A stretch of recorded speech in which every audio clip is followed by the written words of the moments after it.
মনে হয় সালাই বেল্লাই বলি কি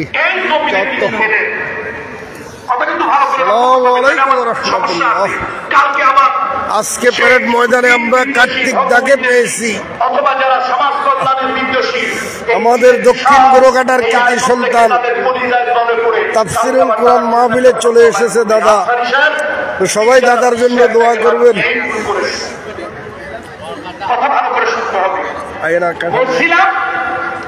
আদম আলাইহিস সালাম আল্লাহ তাআলার পুত্র কি ইচ্ছা আর তারা শয়তানের প্ররোচনায় যেভাবে হোক ওই গাছের সন্নিকটে হলো, ডিমার্কেশন এরিয়া পার হলো, আল্লাহ তার দুনিয়ায় পাঠাই দিলেন। আচ্ছা আপনারা বলেন তো, বুঝে শুনে বলবেন, তালে তাল দিবেন না, বুঝে শুনে বলেন, দুনিয়া আসার পর আদম আলাইহিস সালামের মর্যাদা বাড়ছে না কমছে? কেন বাড়লো?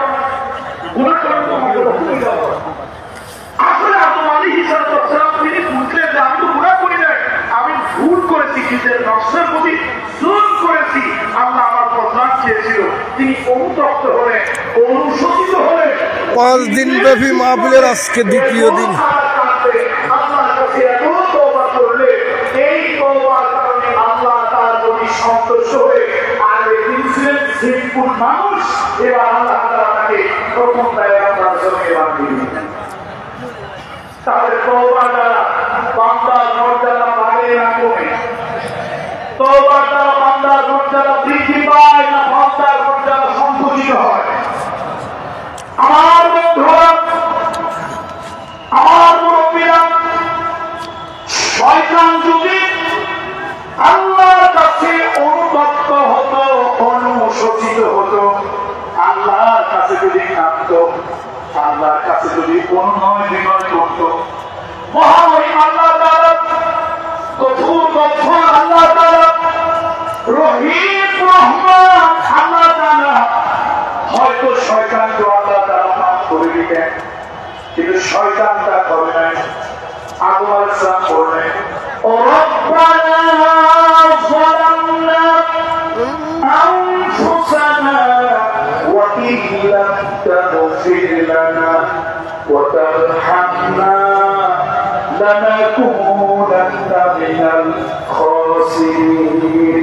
আদম আলাইহিস সালাম আল্লাহর কাছে অনুতপ্ত হলেন, আল্লাহর কাছে অনুশোচিত হলেন, আল্লাহর কাছে তিনি সারেন্ডার করলেন। আল্লাহ তার সম্মান বাড়িয়ে দিলেন, আল্লাহ তার মর্যাদা বাড়িয়ে দিলেন। আদম আলাইহিস সালামকে আল্লাহ তাআলা ক্ষমা করে দিলেন। আল্লাহ তাআলা শুধু ক্ষমা করে দেন নাই, এই পৃথিবীতে আল্লাহ তাআলা প্রথম পয়গম্বর আদম আলাইহিস সালামকে বানিয়ে দিল। সুতরাং আজকের মাহফিলে লক্ষ শ্রোতা মণ্ডলীকে, আজকের মাহফিলে লক্ষ শ্রোতা মণ্ডলীকে বলবো, আসুন আমরা মানুষ জীবন চলার পথে অনেক ভুল করেছি, গুনাহ করেছি। আমরা যদি আল্লাহর কাছে অনুতপ্ত হই, আল্লাহর কাছে অনুশোচিত হই, চোখের পানি ছেড়ে দিয়া, তাহলে আসুন এই সবক নিয়ে বাড়ি যাই, এই সবক নিয়ে বাড়ি যাই। আমি মানুষ জীবন চলার পথে আমার দ্বারা ভুল ভ্রান্তি ত্রুটি বিস্মিত হয়েছে, আর আমি আমার মালিকের কাছে অনুতপ্ত হব, অনুশোচিত হব, তওবা করব। তওবা যদি আমি করি, আমার মালিক আমার প্রভু আমাকে ভালোবাসবে, আমাকে ক্ষমা করবে, আমার ইজ্জত, আমার সম্মান, আমার মর্যাদা আল্লাহ তাআলা বাড়িয়ে দেবে। 3 নম্বরে হল যারা নাকি পবিত্রতা অর্জন করে, যারা নাকি পাক সাফ থাকে, পবিত্রতা অর্জন করে, আল্লাহ তাআলা তাদেরকে ভালোবাসেন। কোরআন শরীফের ভিতরে একটু আগে বলেছিলাম, কোরআন শরীফের ভিতরে আল্লাহ তাআলা বলেন, ওয়ায়াসআলুনাকা আনিল মাহিস কুল হুয়া আযান। আল্লাহ তাআলার হাবিবকে জিজ্ঞেস করা হলো, লোকেরা ইয়া রাসূলুল্লাহ হায়ের ব্যাপার সম্পর্কে আপনার কাছে লোকেরা জিজ্ঞেস করে, লোকেরা তাদেরকে ঘৃণা করে, দূরে রাখে। 5 দিন ব্যাপী তাফসিরুল কোরআন মাহফিলের আজকে দ্বিতীয় দিন। আলোচনা করছেন আন্তর্জাতিক খ্যাতি সম্পন্ন বক্তা কামরুল হাসান সাঈদ আনসারী। কোন নারী যদি নাপাক হয় তাহলে তারা অন্যভাবে তাকে ব্যবহার করে।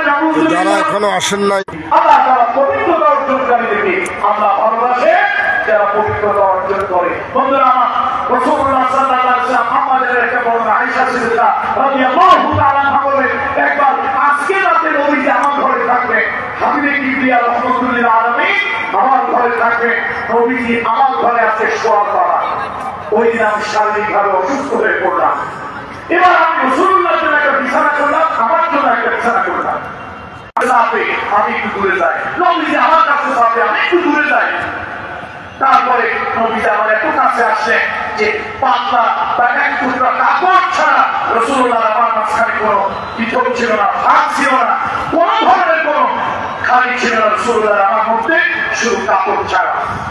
আমি তো রাসূলুল্লাহকে বোঝানোর চেষ্টা করলাম যে আমি ঋতুবর্তী, রাসূলুল্লাহ সাল্লাল্লাহু আলাইহি ওয়াসাল্লাম আমাকে ঘৃণা করলেন না, আমাকে অপছন্দ করলেন না,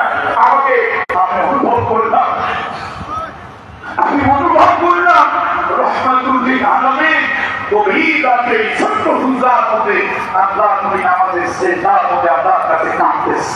আল্লাহু আকবার, আল্লাহু আকবার। তো বন্ধুরা আমার, আল্লাহ তাআলা পবিত্রতা অর্জনকারীদেরকে ভালোবাসেন। এই যে মেরাজের চাঁদ, মেরাজের চাঁদ, রসুলের চাঁদ। আল্লাহ নবী প্রথম হলো ইসরা করলেন।